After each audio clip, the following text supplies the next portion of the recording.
ಈಗ ಮಿಥುನ ರಾಶಿಯಲ್ಲಿ ಬರುವ ಆರ್ದ್ರಾ ನಕ್ಷತ್ರದವರ ಬಗ್ಗೆ ಪೂರ್ಣವಾಗಿ ತಿಳಿದುಕೊಳ್ಳೋಣ. ಆರ್ದ್ರಾ ನಕ್ಷತ್ರ ಅಂತಂದರೆ ಭಾವನಾತ್ಮಕ ಜೀವಿಗಳು, ತೀವ್ರವಾದ ಬುದ್ಧಿಶಕ್ತಿಯನ್ನು ಹೊಂದಿರುವಂಥವರು, ತುಂಬ ಒಳ್ಳೆಯವರು. ಆರ್ದ್ರಾ ನಕ್ಷತ್ರದವರು ನಮಗೆ ವರ್ಷದಲ್ಲಿ ಮಳೆಗಾಲ ಪ್ರಾರಂಭವಾಗುವ ನಕ್ಷತ್ರ ಆರ್ದ್ರಾ ನಕ್ಷತ್ರ. ಸುಮಾರು ಜೂನ್ ತಿಂಗಳಲ್ಲಿ ಈ ನಕ್ಷತ್ರ ಬರುತ್ತೆ. ಇಷ್ಟೇ, ಚಂದ್ರ ದಿನಕ್ಕೆ ಒಂದು ನಕ್ಷತ್ರ,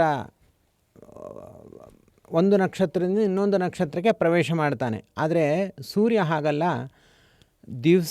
13 ದಿವಸಕ್ಕೆ ಒಂದು ನಕ್ಷತ್ರವನ್ನು ಚೇಂಜ್ ಮಾಡ್ತಾನೆ. ಅಂದರೆ ಸೂರ್ಯ ರವಿ ಒಂದು ನಕ್ಷತ್ರದಲ್ಲಿ 13 ದಿವಸ ಇರ್ತಾನೆ. ಆದ್ದರಿಂದ ಸುಮಾರು ಜೂನ್ ತಿಂಗಳಲ್ಲಿ ಆರ್ದ್ರಾ ಒಟ್ಟು 360 ಡಿಗ್ರಿ ಈ 12 ಗ್ರಹಗಳಲ್ಲಿ.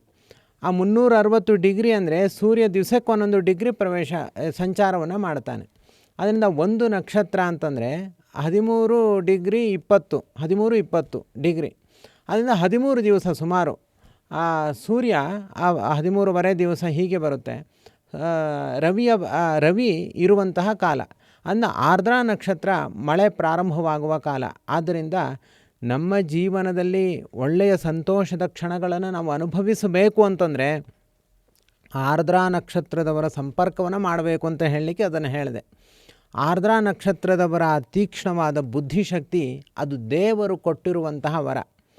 ಆದ್ದರಿಂದ ನಾನು ಹೇಳುವ ಮುಖ್ಯ ವಿಷಯ, ನಿಮ್ಮದು ಆರ್ದ್ರಾ ನಕ್ಷತ್ರ ಆಗಿದ್ದರೆ ಎಲ್ಲೂ ಕಾನ್ಸಂಟ್ರೇಷನ್ ಮಾಡಬೇಡಿ. ವಿದ್ಯೆಗೆ ಎಲ್ಲಿಲ್ಲದ ಮಹತ್ವವನ್ನು ನೀವು ಕೊಡಬೇಕು. ಅದೇ ಜೀವನದ ಮುಖ್ಯ ಉದ್ದೇಶ ಆಗಬೇಕು. ಕೇವಲ ಡಿಗ್ರಿ ಸರ್ಟಿಫಿಕೇಟ್ಗಳನ್ನು ಕೈಯಲ್ಲಿ ಹಿಡಿದುಕೊಂಡು ಓಡಾಡೋದ್ರಿಂದ ಏನೂ ಉಪಯೋಗ ಇಲ್ಲ. ಅಥವಾ ಹರಟೆ ಹೊಡೆಯುವಂತಹ ಗುಂಪಿನಲ್ಲಿ ನಾನು ಹೆಸರು ಗಳಿಸಬೇಕು ಅಂತ ಅನ್ನೋದರಿಂದ ಏನೂ ಉಪಯೋಗ ಇಲ್ಲ. ಬುದ್ಧಿವಂತರು, ವಿಚಾರವಂತರ ಸಭೆಯಲ್ಲಿ ನೀವು ಅಗ್ರಗಣ್ಯರಾಗಬೇಕು, ಅಲ್ಲಿ ಹೆಸರು ಬರಬೇಕು. ಅಂಥ ಚಾಣಾಕ್ಷತನ, ಅಂಥ ಬುದ್ಧಿಶಕ್ತಿ ಇರುವಂಥದ್ದು ಅದು ಆರ್ದ್ರಾ ನಕ್ಷತ್ರದವರಿಗೆ. ಇದು ಕಟು ಸತ್ಯ, ಸಿಹಿ ಸತ್ಯ ಹಾಗೂ ತ್ರಿಕಾಲದಲ್ಲೂ ಸತ್ಯವಾದ ಮಾತು. ಇವರಿಗಿರುವಂತಹ ಒಂದು ತೀಕ್ಷ್ಣತೆ, ಒಂದು ಬುದ್ಧಿಶಕ್ತಿ ಯಾರಿಗೂ ಇರಲಿಕ್ಕೆ ಸಾಧ್ಯ ಇಲ್ಲ. ಆದ್ದರಿಂದ 100 ಜನರ ಮಧ್ಯದಲ್ಲಿ ಒಬ್ಬ ಮಾತ್ರ ಬುದ್ಧಿಯಿಂದ ಕಂಗೊಳಿಸ್ತಾನೆ. ಅವನು ಯಾರು ಆಗಿರ್ತಾನೆ ಅಂದರೆ ಆರ್ದ್ರಾ ನಕ್ಷತ್ರದವನೇ ಆಗಿರ್ತಾನೆ, ಹೊರತು ಬೇರೆ ನಕ್ಷತ್ರದವರಾಗಲಿಕ್ಕೆ ಸಾಧ್ಯ ಇಲ್ಲ.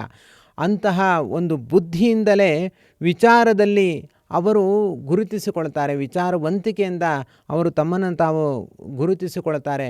ಒಬ್ಬ ವ್ಯಕ್ತಿ ತುಂಬ ಸುಂದರನಾಗಿದ್ದರೆ, ತುಂಬ ಒಂದು ಹೆಣ್ಣಿನಲ್ಲಿ ಒಂದು ಗಂಡಿನಲ್ಲಿ ಸೌಂದರ್ಯ ಇದ್ದರೆ 1 ನಿಮಿಷ ಹೆಜ್ಜೆ ಅಲ್ಲೇ ನಿಂತು ಅವರನ್ನು ನೋಡ್ತಾರೆ. ಜಗತ್ತಿನಲ್ಲಿರುವ ಪ್ರತಿಯೊಬ್ಬರು ಕೂಡ ಆಹಾ ಎಂಥ ಸುಂದರ ವ್ಯಕ್ತಿ ಅಂತ ಅಂತಾರೆ. ಅಷ್ಟೇ, 1 ನಿಮಿಷ. ಮರು ನಿಮಿಷದಲ್ಲಿ ಅವರಿಗೆ ಬೆಲೆ ಇಲ್ಲ.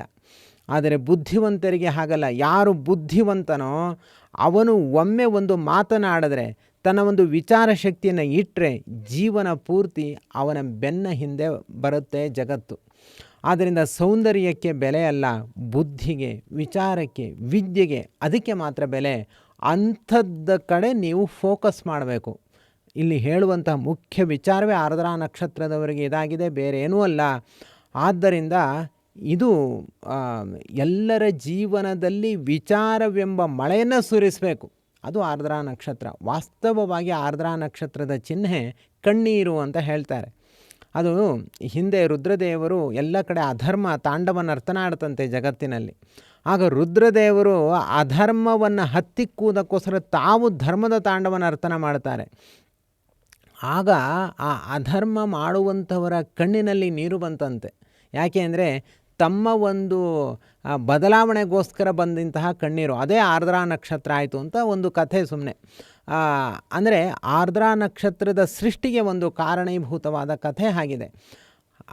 ಆದ್ದರಿಂದ ಎಲ್ಲಿ ಒಂದು ಬದಲಾವಣೆ ಆಗಬೇಕು, ಅವಿದ್ಯೆಯಿಂದ ವಿದ್ಯೆ ಕಡೆ ಬರಬೇಕು, ಅಜ್ಞಾನದಿಂದ ಜ್ಞಾನದ ಕಡೆ ಆಗಮಿಸಬೇಕು, ಅಧರ್ಮದಿಂದ ಧರ್ಮದ ಕಡೆ ಆಗಮಿಸಬೇಕು, ಅಲ್ಲಿ ಒಂದು ಕಣ್ಣೀರು ಇದ್ದೇ ಇರುತ್ತೆ. ಆ ಕಣ್ಣೀರು ಆರ್ದ್ರಾ ನಕ್ಷತ್ರ ಅಂತ. ಕೇವಲ ಮಳೆ ಮಾತ್ರ ಅಲ್ಲ, ಅಂದರೆ ಒಂದು ಕಷ್ಟ ಅನುಭವಿಸಿ ಅದು ಉಪಯೋಗ ಇಲ್ಲ ಅಂತ ಸುಖದ ಕಡೆ ಆಗಮಿಸಬೇಕು. ಇಂಥ ಒಂದು ಸ್ವಾರಸ್ಯವಾದ ಮಜಭೂತವಾದ ಆ ಒಂದು ಅರ್ಥ ಈ ಆರ್ದ್ರಾ ನಕ್ಷತ್ರಕ್ಕೆ ಇದೆ.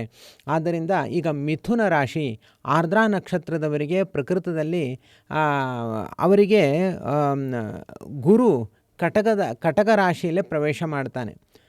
ಮೇಷ, ವೃಷಭ, ಮಿಥುನ, ಕರ್ಕಾಟಕ ಅಲ್ವಾ. ಈಗ ಮಿಥುನದಲ್ಲೇ ಗುರು ಇರೋದು. ಮುಂದೆ ಕರ್ಕಾಟಕಕ್ಕೆ ಪ್ರವೇಶ ಮಾಡಿದಾಗ ಗುರುಬಲ ಇವರಿಗೆ ಪ್ರಾರಂಭ ಆಗುತ್ತೆ. 2ನೇ ಮನೆ 5, 7, 9, 11ರಲ್ಲಿ ಗುರು ಇದ್ದರೆ ಗೋಚಾರದಲ್ಲಿ ತುಂಬ ವಿಶೇಷ ಫಲ.